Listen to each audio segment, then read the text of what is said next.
like an inspiration to me recently because I was listening to an interview. I mean, your music too. Obviously, I can't play music. I mean, you would be an inspiration musically, but just your attitude, because you kind of had. I listened to an interview where you kind of had this thing.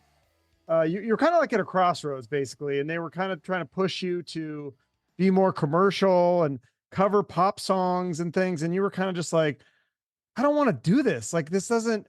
And I think the quote you used that stuck with me was something about, when I look back on my career, when I'm on my deathbed or when I'm old or whatever, like I want to look back and have works created that I am proud of, rather than, how many Spotify downloads you got or whatever. Totally. I mean, I think even if I tried to do it, it wouldn't work because it would feel disingenuous to me, if that makes sense. Like, I think I'm not physically capable of doing both things that feel like bullshit to me. And that's probably one of the reasons why I'm not where I think I should be in my career, but I honestly can't help it. Okay. That's interesting. Yeah. Okay. Cause I struggle with that as a podcaster. Cause I'm like, okay, I got to have on the big, people love the big names, right? The big name guests, but some of them I'm like, I'm not really interested in this person, but I know it'll get clicks. And it's like, I definitely couldn't do that every episode, but I feel like, I almost feel like I have to throw one of those in like once a week or once every other week or something. And you don't feel like you should maybe like throw a cover in or like a song that is record label push, just like on top of the 12 or 13 great tracks that you've already written? No, because I'm an artist, and artists are the ones that are supposed to be driving culture. And so I've lived a wild ass life. And not only that, I've like busted my ass trying to figure out how to write songs, hours and hours. And I've wrote songs, wasted and written tons of shitty songs. So at this point, no, I don't want to cover. They broke me and I ended up covering a Lana Del Rey song. And it was like, and I have nothing against Lana Del Rey, but I was accused of not giving them the marketing tools they needed for my record. So I might as well just fucking quit. So you kind of, and there's great things about labels, but it's just, I guess if you want to play that game, and a lot of people are able to, and it feels genuine to them, and more power to you. So I'm not talking shit on people who want to do those cover songs. Just, this is a personal thing for me. Yeah. Cause I feel like some bands almost prefer the covers. Like they love doing covers, and you'll put like 3 or 4 covers on their album and stuff. And it's like, I don't know. It's interesting. I mean, look, dude, to each his own. I want to do things that feel genuine to my soul. And it's just the only reason labels want you to cover is because it ties into quote unquote algorithms, and they try to tether you to the other band's stuff so you can do some computer generated shit to get streams and clicks. And that's not why I got into this. No. Okay. So then but isn't that a part of it? Like, don't you, cause it's like you just said earlier, you said you're not where you think you should be. Right. So you think you should be, I think you should be more popular. Eddie Trunk is a huge fan. I should say I'm not where I want to be. I'll rephrase it personally. So you do want to be popular though. Like you do want to have I want to be on my own terms. I don't know the definition of popular. I don't know if the style of music I'm playing has a big enough audience in today's cultural climate to even be big, because what I like and what the consumer wants I feel like I'm fucking lost. I'll look at something and I think it's like a parody or an SNL skit or a satire, and I'll read the comments and it's like legions of people going, "You're fucking amazing." And I'm like, something is definitely wrong with me. So that's how I feel.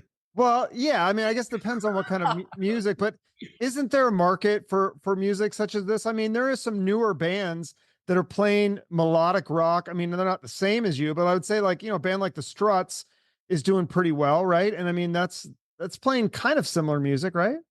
I don't know when the last time you've listened to Struts. I keep up with them. It's very in the vein of like Harry Styles now, and that kind of stuff, which is cool.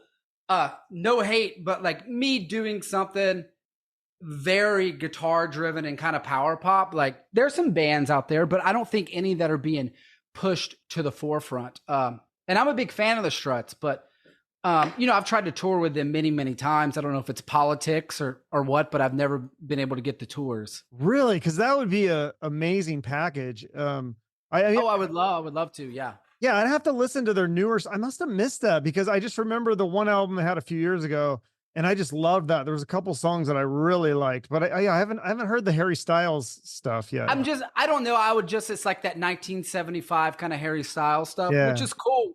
I'm all about artists changing and everything, but they definitely have some great songs, and I would love to tour with them for sure. Yeah, that's cool. What other bands are you into currently that you think would be a good package? I'm into a lot of the bands that I work with and produce because that's what I do to sustain myself. So there's like a whole underground of like rock and roll, power poppy, garagey bands that I love. And it's just such a small scene. It's probably encapsulated to like, a cap of 100 to 200 people per each city combined. So there's a lot of bands I work with, and I'm a fan of like, I love shit like The Darkness. I love the new Green Day record. I'm a fan of the new Marvelous 3 record. I love that. And then when it comes to like newer bands, there's a lot of underground bands like Kate Clover just put out a cool single, great record. There's a band called Wildlife I worked with. That's awesome. I like a lot of the punk stuff too, like Spiritual Cramp and things like that. I'm more of kind of the angular punk stuff. That's awesome. That's a lot of homework. I want to listen to all that stuff. That sounds, I mean, some of them obviously I already know, but yeah, that's a great list. Well, I think that, I'm about to release this Spotify playlist I did, and it's called Modern Power Pop and Rock and Roll. And basically it's because it's not really acknowledged in the industry anywhere. There's no home base for it. Like there's active rock, metal, pop punk, anything blues rock. There's playlist and outlets for the kind of stuff. Sorry. The kind of stuff that I'm doing, there's really no home base for it. So I'm a huge supporter of other bands, and I try to work with them and anything like that can kind of build a community.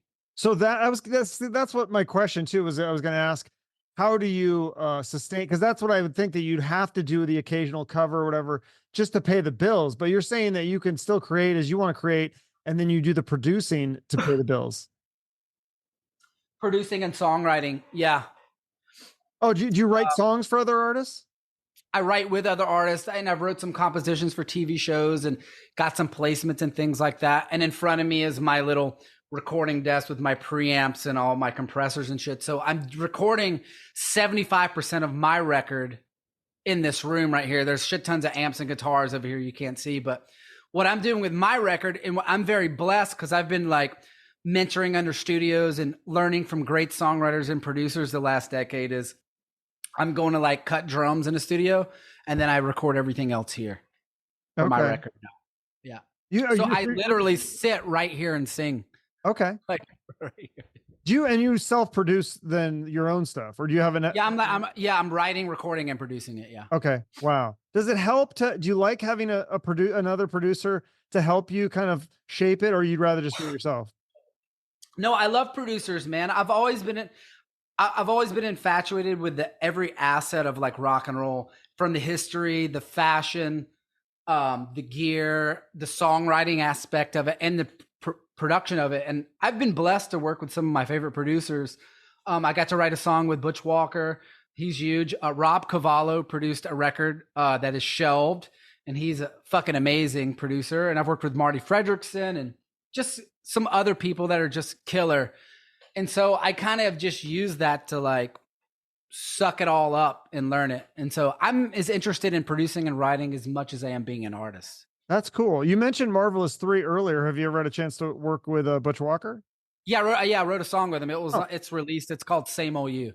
Oh, okay. Is that one out? That's on your Spotify? It got released. Yeah. Like during the pandemic, maybe like 2021, 2022. Okay. Yeah. Cause I listened to all your stuff, but I can't remember the song titles. And then wasn't there one album that didn't get released, like it's shelved or something because the label has it and they haven't released it yet, or maybe they never. Yeah, that's the album that Rob Cavallo produced, which I don't know if your listeners, I'll fill it in. Rob Cavallo is like mega. He like I guess like discovered Green Day.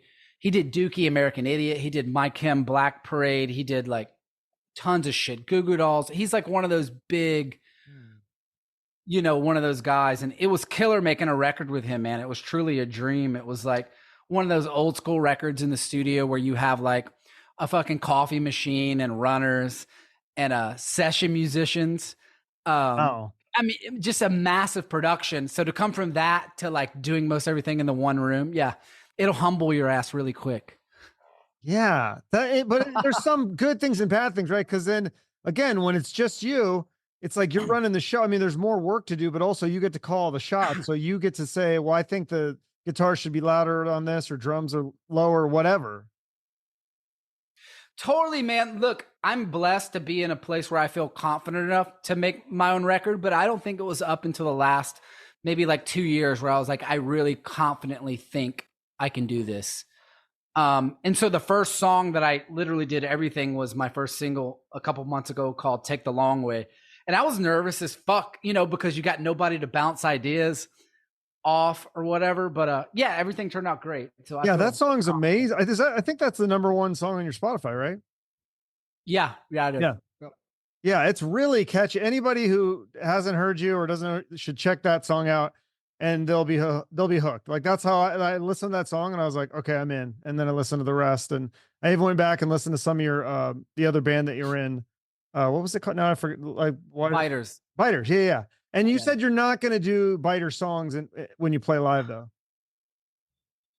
I did like birthday parties and shit where they've paid me, and I've went up and learned a couple Biters tunes or whatever. But I'm like, one of the reasons why that band, I kept it together so long, it was very dysfunctional in like the best rock and roll way, because you want those fucked up personalities. You want to be in a band. Sometimes I think the coolest bands are the ones where everybody should be in therapy, but they never went. And Biters was definitely that. Very, very troubled people, but it kind of like, there's a family brotherhood. So, instead of like pushing members out or me doing weird shit, we just all decided it's probably better to break up. So I feel like that's like is kind of sacred, and I'll leave it alone. Okay. We had a cult following. It was cool. I mean, we started in the punk club, sleeping on fucking floors and living like fucking animals. And, the last tour we were like in a tour bus. So it was cool to see that happen, Would you ever join another band and have, do you think you could ever recreate the magic with someone else? What do you mean, in the Biters? No, just some like a totally new band, but it's not your solo project where you're running all the shots. It's where you're collaborating with somebody else. Well, I will say this. Most bands have one person calling all the shots anyways. It just, there's a facade. Okay. And it's not an ego thing. There's just usually one guy. But if there was another collaborator, songwriter, person that had a vision, of course, I love collaborating. Yeah. Yeah. Like if somebody was like, if Luke Strutz was like, come play guitar for me and let's do it, I would be like, yeah, of course. And that would be one where obviously like he's calling the shots. I don't know, man. I'm pretty fucking alpha. I'd probably be like, no, we're going to do it this way. Yeah. No, I don't know. I don't know. It just depends. It's like being in a relationship, being in a band, Yeah, that's what I've heard. I mean, it's amazing when you hear the stories and you kind of like peel the curtain back and see how the sausage is made. It's amazing. Some of these bands have been able to last as long as they have. Like, I guess that's why they have like separate tour buses and things. Like if the band gets big enough, like they make it work. They stay together because there's money to keep them together. And a lot of bands, when they're smaller, they're like, fuck this. There's no incentive. Yeah, right.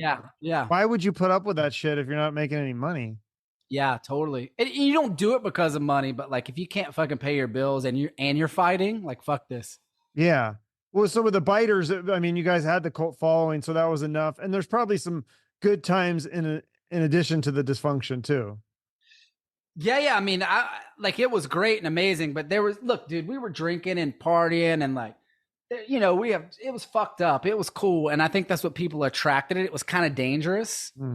But not trying to be. It was just like, the drummer might throw up. I might lose my fucking temper and yell. I don't know. We don't know. I think it was for the best. In retrospect, I handle things and carry myself different, but that's how you grow. You make mistakes. Sure. And also as you get older, you kind of, you kind of have to tone some of that down a little bit, right? Like I know for me, like I don't drink as much as I used to. I mean, I rarely drink now because it's just like it hurts me. It's an old man. I look, dude, I hit it really, really hard with the partying because my heroes were like Bon Scott, Johnny Thunders, Keith Richards, Steve Baders. Those motherfuckers died. Keith Richards didn't, but you know what I mean? He's never gonna die. Yeah, yeah. So I was like really interested in that kind of stuff. So I say this, I say, I'm a late bloomer, should have hit the pollen a little sooner. And what I mean by that is I'm trying to make up for lost time. So I really don't have time to be getting fucked up all the time. I've already done it. I wasted a lot of time doing that. But once again, that's just a personal thing right now. And I get more satisfaction out of recording and producing other bands and making my records and things like that. It's more fulfilling. Okay, but so for songwriting and inspiration, because that's always the debate, right? It's like people say, like, I remember when I was a kid, my brief music career, when I was taking guitar lessons, and like I remember my guitar teacher saying how like Aerosmith, the earlier albums were better because they were all fucked up and like they just wrote these great songs. And I'm like, I mean, the songs when they were clean are pretty good too, but they're poppier, more polished. What is your They didn't take on write that? those. They didn't write those. They They didn't write Crazy and Crying. They were bringing in big they songwriters like Desmond co-wrote. Child. Yeah, they co-wrote. I mean, I had Desmond Child on. He talked about how they wrote the song "Dude Looks Like a Lady." That's kind of interesting. Yeah. And look, what I'm saying is that usually happens when a band gets sober. They bring in these prolific, amazing writers like Desmond. I'm a huge Aerosmith fan, but when they were the Toxic Twins, yeah, it was dangerous and super fucked up. It was more about the vibe as much as the song, right? And the Right. same thing with Guns N' Roses. When you watch like Yeah. Guns N' Roses in '87 from the Ritz, like Axl's like a fucking like an animal with rabies. He was like jumping into the crowd, beating the fuck out of his own fans. So yeah, there's a danger like that doesn't exist in rock anymore. Should it exist? I don't know. But I was attracted to that kind of shit, the darkness of it. Yeah, well, you bring up Guns N' Roses. I was a huge Guns N' Roses fan. I think for me, it's like a piece of that. I think the thing to me that was so appealing about them was like how they just like, and even in their lyrics, it was kind of like this fuck you, like we don't give a shit, fuck, fuck off, all this kind of like, and like as a shy like little kid, I was like, whoa, these guys are cool. Like they don't take shit from people. They'll tell you to fuck off. I'm like, I like that. That's cool. Oh, yeah. I mean, the same thing as me, because where I grew up, it was a very, very normal, very vanilla, blue collar kind of town. So any kind of shocking, rebellious shit like that, that's why I got to punk rock. And, Guns N' Roses were kind of a gateway into punk for me, like with the spaghetti incident and stuff, because I was always into like older records and stuff, and they were covering Dead Boys and shit like Rose Tattoo. So they definitely carry that spirit for sure. Yeah. And what about Motley Crue? 'Cause I know, I mean, there's that whole fiasco with you were on the stadium tour, but you said in interviews that you were a fan of them as well, and Nikki Sixx.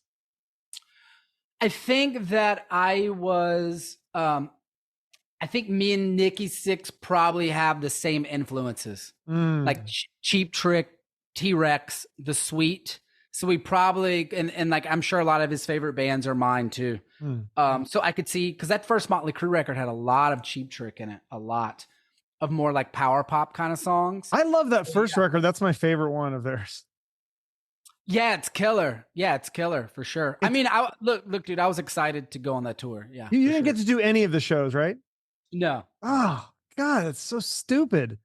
That's called COVID. Yeah. Yeah. Was it just like, did they cancel you off the tour then, or did you just say, well, fuck it? Or what happened? I forget the story, what happened there, because when they did do the tour, then it was Classless Act or whatever. Yeah. I signed an NDA. I think that's what it's called. Oh, okay. So I can talk a little bit, but look, COVID put it back 2 years in a row. And it was looking like that third year, bands were starting to tour. And look, the label kind of has like this protocol that I was on. They don't release your record at all unless you're doing a shed or stadium size tour. So some of those artists on the roster had been in purgatory for 5 or 6 years.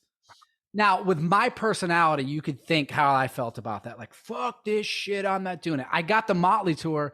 I'm like, oh, fuck it. Like, how lucky. Seriously. Yeah. How fucking lucky do you get that? I'm like, cool. And then I sit on my ass for 2 years. And like me, which is probably not the best way to do it. I'm like, I'll go out and play the fucking clubs. I'm not scared to go play the fucking dive bars. I got to get out and fucking play. I can't sit on my ass. I'm not waiting. And they're like, I don't know if the tour is going to happen. And look, dude, relationships were strained, not just me. It disintegrated. They gave me an option to leave the label, and I did. And the next thing I knew, I was just slid right in there. So, you know. It must be nice to be initially, though, to be targeted for that tour and have that record deal. How did those people, can you talk about that? How you were, how they found you for that? I mean, the guy that owned Better Noise, Alan Kovacs, he manages Motley Crue. He manages Motley Crue. Mm-hmm. So, you know, that it's just leveraging relationships. This whole industry is. But so did he discover you then, or did somebody in his camp? No. When I basically had to go through basically a lawsuit with Biters, record label Earache. I know it probably makes me sound like I'm crazy to work with, but it's really not. No, me. this stuff is super common. It's not. It's like common, all the time. Like some shit happens, and so. I still talk to a lot of people on staff at Earache, but I basically had to go solo. I signed everything over, and I like Biters was kind of done anyways, and I was like, okay. So I told my manager, I said, I've got all these demos, shop them and see if you can get me a deal. I want to make a record. And my manager was playing golf in California, and can you hear me okay? Yeah. Mm-hmm. My manager was playing golf, and in the fucking locker room or whatever, like coming out of the shower, Rob Cavallo was there. And my manager was like, Rob Cavallo? And he's like, yeah. He goes, you producing any rock bands lately? Or rock, like rock artists? And Cavallo apparently was like, no, but I'm looking for one, you know any? And my manager's like, yeah, I got the perfect guy for you, right? So I started sending stuff to Cavallo, ended up going to California, meeting with him. He's fucking awesome, by the way. I mean, he's like a musical genius, Cavallo. There's a reason why he's successful. He hears my demos. We go through them. I make a couple trips, and I'm putting all this shit on my credit card, right? There's nobody paying for it. I'm just like, I can't turn this down. I'm going to go in debt. Fuck it. So I meet with him. The first time I meet him, he goes, show me what you got. Like just an acoustic with him in his house in his room. So you can imagine how intimidating that is. And I played him a song. And he goes, play it again. That was fucking great. That's a terrible impression of him. Anyways, the point is, like, I was just playing acoustic to him, like in a room together. And we developed the relationship over a couple months. And he goes, all right, I want to make a record with you. It's going to be great. Go find a deal. And I was like, oh, this is going to be easy because we have Cavallo basically saying he's going to make a record with me. Dude, we go to like 30 labels. Oh, I love them. It doesn't fit our roster. This is great. It doesn't fit. Blah, blah, blah, blah, blah. They had a meeting with Interscope. And I don't know if it was Interscope. I can't remember. But one label heard my demos with Cavallo in there trying to get a deal. And Cavallo's going to bat for me with these A&R guys. And they go, oh, we really like his stuff. It's really cool. You know, we have this rock band on our roster and this one. And they've incorporated elements of trap beats into their music. When you do Tuk's record, do you think you're going to be able to incorporate those kind of elements? It really helps with the streaming. So with that, Cavallo comes back and we're like, oh, wow, this isn't going to be as easy as we thought. So literally out of nowhere, we send it to Alan and he calls my manager immediately, goes, I've been looking for an artist like him. I love his songs. I love his look. I love his influences. And Kovacs called me on the phone. Now, I didn't know who the fuck this guy was. I had no idea. He was like this powerful, big swinging dick in the industry. I'm like, yeah, you like my shit? Whatever. Just so off my radar. And my manager's like, yo, that's like fucking Alan Kovacs, Duran, Motley Crue. Like he's did all the stuff. So yeah, Alan was like, I want to put you on retainer right now to have you signed. So he wanted me to sign something to make sure that I wouldn't go anywhere else while he was doing it. And it was awesome, man. And he let me make the kind of record that I wanted to make. There was no A&Ring. They ran my songs through like this fucking algorithm machine or something, some kind of program. And it was lighting up the algorithmic landmines all over you can imagine me, somebody that like just wants to write songs. I don't fucking know about algorithms, and they're like, oh, we put the lyrics, the chord progressions, and the BPM in there, and the algorithms went fucking crazy. I'm like, I don't know, man. That is funny. Yeah. Anyway, so I got to make the record I want. So that's kind of like how Alan came in. But that's the one that is like it's shelved, right? Yeah, 3 songs got released off of it, and then COVID. Yeah. And so you have one that you're working on currently that's going to be a full album that will be coming out. Yeah, and then so then I released a record like a year ago called Ballad of a Misspent Youth, and now I'm doing a fresh one. Yeah. Okay. And this is on the same label that the last one was on. The last one was on this label called MRG, and they were a subsidiary of Virgin. And my manager and Marty Fredrickson, producer, speaking of Aerosmith, super talented, worked with them. Oh yeah. He's fucking killer, huge influence on me. So Marty and my manager put together this little subsidiary through Virgin, and I did my record through there.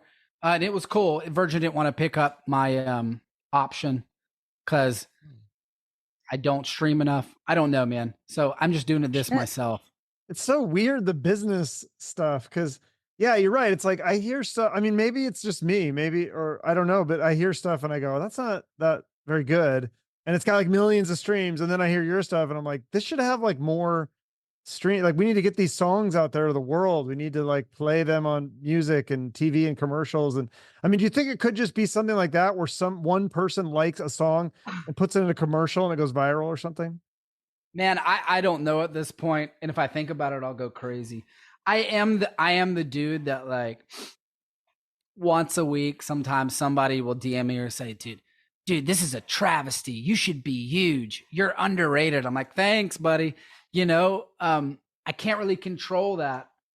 But look, record labels used to make investments in artists to, like John Mellencamp, David Bowie. They put out several records before they broke. And there's countless other bands. Now, if you don't, they throw 100 things at the wall. And if one sticks, it's fine. But if you're not already doing it yourself, they're not going to develop you anymore. It's not about that.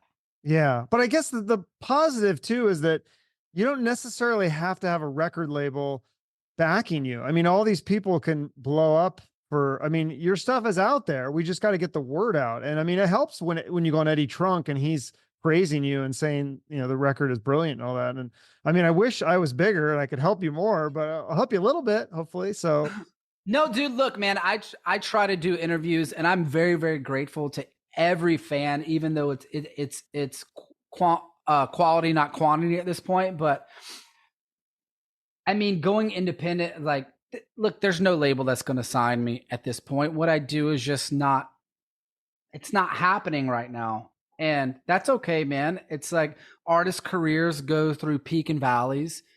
And the most important thing for me is like being an artist, dude. I have some weird like mental thing where I have to like slave creating like songs and putting all this sweat equity into making shit and then just release it and then start over again.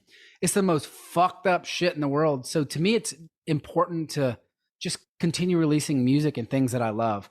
And being on a label kind of hampers that a little bit. Yeah. Do you ever get frustrated though, when you slave and you put all this effort into a song and it doesn't get the response that you were hoping? Cause I do that a lot with podcasts. Like there's some episodes where I'll read the person's book, like read several of the guest's book, and I'll put all these notes out and do all this research. And then I'll put the episode out and nobody cares. Yeah, dude. It sucks. So the good thing about that is it starts to weed out like the lifers from the people who are just trying to do it. Right. Right. And so after a while you get your ass kicked, people walk away. To me, it's just like Rocky. I just keep getting my ass beat because it's not about winning. I just have to do it. Yeah. And hopefully you end up winning. Yeah. And if you truly love something, like you can't stop. No, that's true. Yeah. And that's like what inspired me. Like I said, going back to the beginning of the thing about what you said about when you look back, you want to do something you're proud of. And I feel like that's what I'm trying to do with the podcast, and I think you're doing that with the music, and I think that's just really inspirational, because you're right. If you're trying to like do something to please other people, I feel like you just burn out faster. So Totally. It's weird too. A lot of the like, social media and people going viral. I'm watching a lot of people make things specifically to go viral, or make things because they think people are going to like it, or they want them to like that. And that's just wrong. That's not real art. That's just commerce. And that's okay if you're in business, but real artists, it's not about money at first at all, or commerce. It's about like, you have this, you don't even know why you wake up in the morning and want to do it. And for better or worse, I'm one of those people. And it sounds like you are super passionate about what you do. And you go, why the fuck am I even doing this? yeah, exactly. I mean, it's like, I have this conversation with the other podcaster buddy of mine. It's like, we're in the same boat, where we're like, what are we doing? It's like, and so that's what's so inspirational of you. You're like, I'm not going to fucking do this. Like, I'm going to do what I love. And I think that's really inspiring. So very cool. Thanks, buddy. Thank you, man. Well, I know I said I'd get you out here in 30 minutes. So I'll let you get to the next one, but I appreciate you doing this, and I'll get this. Oh, that was a quick one, man. Yeah, it was super quick. All right. If you want to I really enjoyed talking to you. If you want to follow up or do another one. Yeah, absolutely. I would love to. Yeah, come back awesome. when you anytime, if you have something else to promote, when the new record gets closer to releasing, if you got a tour or anything like that. Yeah, absolutely. Yeah, I'm releasing a new song March 7th. Okay, awesome. So the plan is releasing singles every 6 weeks up until the record release. And remind me again where the full record is? Well, if I can stay on the timeline, because I'm doing it all myself, it should be August 22nd, but if I get sick or something, I'm fucked. I'll probably be put back a week. Yeah, that's all right. Well, yeah, come on back anytime. I'd love to have you. Yeah, buddy. All right, thanks, Tuck. You're awesome, buddy. Thank you. See ya. Bye. Thank you for taking the time to listen to the full podcast episode. Please help support our guests by following them on social media and purchasing their products, whether it be a book, album, film, or other thing.